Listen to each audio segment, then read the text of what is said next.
Allow play to continue. Do not award an offside. Wait until the ball eventually goes out of play for a goal, a throw, a corner, etc. And then caution the goalkeeper for leaving the field without permission. Welcome back to the Ref Show with the headline game from the Premier League over the weekend. Mark Halsey and Carlton Palmer are our adjudicators. This was Craig Pawson's game. The 2-2 draw, Stoke and Leicester. Wonderful comeback by Leicester with 10 men after the headline sending off of Jamie Vardy. Now then, two-footed tackle, question mark, or shoved by Glenn Johnson and out of control because of that? Well, listen, I mean, obviously, after Wednesday night's performance from Craig, it was an indifferent performance from him, wasn't it? I thought that it wasn't a sending off, personally. I think that if you look at the two Rojo challenges, the Everton Man United game and in the Palace game, this was totally different to those two challenges.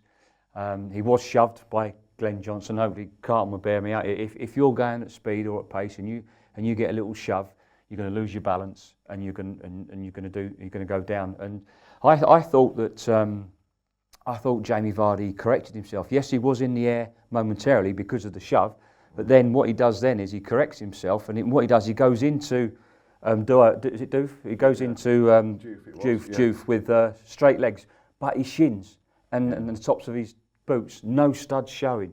So I think because of what happened on Wednesday night, Craig thought, I wouldn't criticise Craig for sending him off. I think Craig's thinking, I'm not going to, after what the criticism I received on Wednesday night with Rojo, I'm not going to do this today. And I just think he didn't give himself any thinking time. The red card was straight out. He didn't need to because there was no player reaction. What did you make of it, Carl? Didn't think it was a red card. But it actually changed the game, because to be fair to you, Leicester were never in the game. No.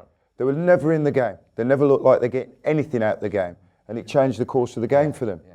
You know, because it galvanised them, because I think everybody felt that it was an unjust decision. So it galvanised them. If it stays on the field, they get well beat. Yeah. So it's a strange one. I didn't think it was a red card. Where are you on the question of whether, you see, fixtures and appointments are made in advance? So we've now got Pawson, who's had two difficult games back to back. There were 5 key errors in his previous game, previous to this one. He's got Liverpool, Manchester City, New Year's Eve. I think would you carry on and keep him there? Yeah, I mean, there was a lot of people saying he shouldn't have been on the game on Saturday. But for me, as a Carlton will back me up, I hope. But as a player, when you have an indifferent game or a poor performance, you want to get straight back out on that pitch for the next game. And it's exactly the same for a referee. So I would not have taken him off the game on Saturday. No. But after Saturday's game, you can see there's a severe lack of confidence in Craig's performances. And when you're lacking in confidence, you make the wrong decisions, you make the wrong calls. So personally, I don't like to see it done, but I think he should be taken off the live game, Liverpool Man City, over the festival, which is a massive game. Would you do the same? Yes, I would, because this is a massive game and it's going to be a tight game that may be decided by 1 or 2 decisions. Because it's massive now, because if you're looking at Chelsea, 9 points clear now? Yeah. The teams that are chasing Chelsea now can't afford to drop points. No. What Craig needs now is an arm around him, a bit of loving and a bit of support, and let's get his confidence back out. Let's not put him on a live game, let's take him out and give him a lesser game. But there's also, it has to be a demonstration of accountability, doesn't there, as well, that referees aren't just automatically selected when they've made bad mistakes. I believe that as well. Because, you know, it's like players, if you're having a bad time, you know, you don't just snap out of it. No. Well, Lee Mason's a prime example, isn't it? You know, he's been making lots of key match errors in all his games, yet he's still... He needs saving from himself. Absolutely, yes. He needs taken out and given, you know, the likes of Kevin Friend, Neil Swarbrick, give them a run of games. Yeah. Paul Tierney and Stuart Atwell, give them the experience. Anthony Taylor's been having a difficult time of late. Manchester United's 2-0 win at West Brom. Really, Glenn Turner on RefCam highlighted this clash between Rondon of your former club, Albion, where 2 players, Rojo was involved in this as well. I think they ended up with a caution apiece. Should there have been a red card there somewhere? Well, listen, I thought that was common sense but refereeing. It was, I don't think Anthony Taylor's seen the slap. Okay, he's not seen the slap. I think had he seen the slap, he would have sent him off. But he hasn't seen it. He's issued 2 yellow cards for adopting an aggressive attitude towards each other. End of story. yeah. The FA won't take action because he's dealt with that incident. Yeah. Ibrahimovic going in with a very strong aerial challenge, but he's not leading with an elbow. People are saying even that he should have been sent off. You could argue it was borderline, but I think he jumps into his opponent recklessly, and for me, a yellow card was the correct outcome. But I did feel that Man United's first goal should have been ruled out for he pulled back the West Brom defender as he was running down the middle, so he gains an advantage and then puts the ball in the back of the net. Don't think there are any queries written down next to our final Premier League game. This was Bournemouth 1, Southampton 3. South Coast derby, technically you'd think, and theoretically you'd think quite difficult, but Mark Clattenburg sailed through that one, didn't he? It's interesting because I had a text from my journalist at the newspaper that I write for, the Sun newspaper, saying, you know, nothing to talk about in this game, and I just text back saying, well, because look at the referee that was refereeing the game. Mark Clattenburg, that says it all. Yeah, yeah.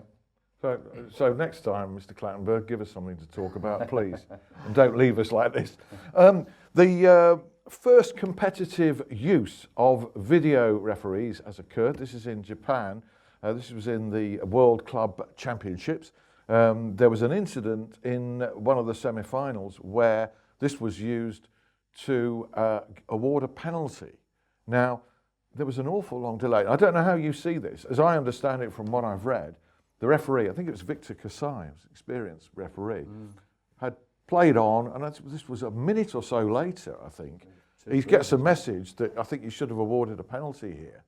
He gets summoned to the touchline to view monitors, and players are raging, you know, from both sides about this. Comes back and awards a penalty.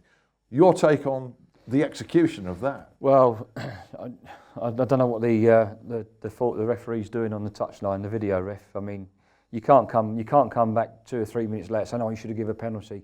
Excuse me.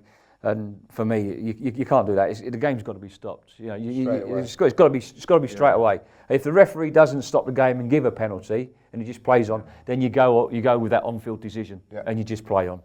You can't be doing that.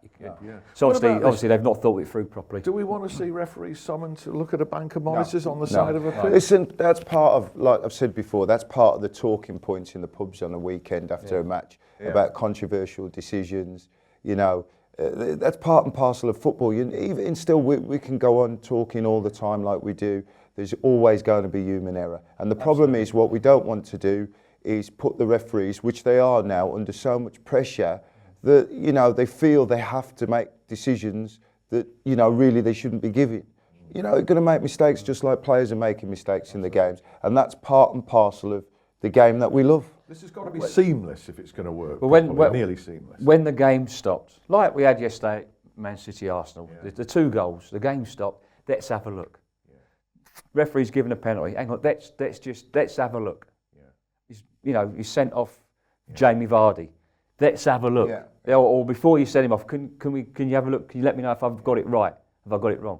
No, it's not a sending off, Mark. It's a caution. Caution when the game stopped. Right idea, wrong execution. Just finally, I was at your former club, Sheffield Wednesday, seeing a 1-0 home win against Rotherham. Controversial, to put it mildly. Rotherham had a goal disallowed. Don't know Mark House's view on that. And Wednesday had a contentious penalty awarded right at the death, and Rotherham had Richard Wood sent off. Those 2 incidents, come on then. Oh dear, oh dear, oh dear. If you're a Rotherham fan. Not a sending off for me. Wasn't a sending off. Was it a penalty? Harsh. I think it was harsh. Harsh. I don't think there'd have been any complaints had he played on. And the disallowed goal? If you're a Rotherham fan, you're upset. If you're a Sheffield Wednesday fan like you'll be delighted. Yeah, well, listen, I've got to be honest with you. They got out of jail, but I'm delighted they got 3 points. That's as simple as it. But games go like that, and you get that during the course of the season. Rotherham will have their time where it'll happen in a game for them this season, where you go in the dressing room and the manager goes, "Listen, we got out of jail with that one." Tim Robinson may have got out of jail eventually. He's still in there. Rotherham fans are sort of presiding over the. They've got the key. I wouldn't be surprised if Rotherham appealed the sending off, but the goal shouldn't have been ruled out. Okay, thank you, Mark. Thank you, Carlton, and that is it for the Ref Show, the pre-Christmas Ref Show. All the festivities take place between now and when we next see you. I'm not really sure about the state of the panel on Boxing Day. well, not Boxing Day, the 27th of December. I hope you can rejoin us then. In the meantime, from all the team, a very happy Christmas. See you.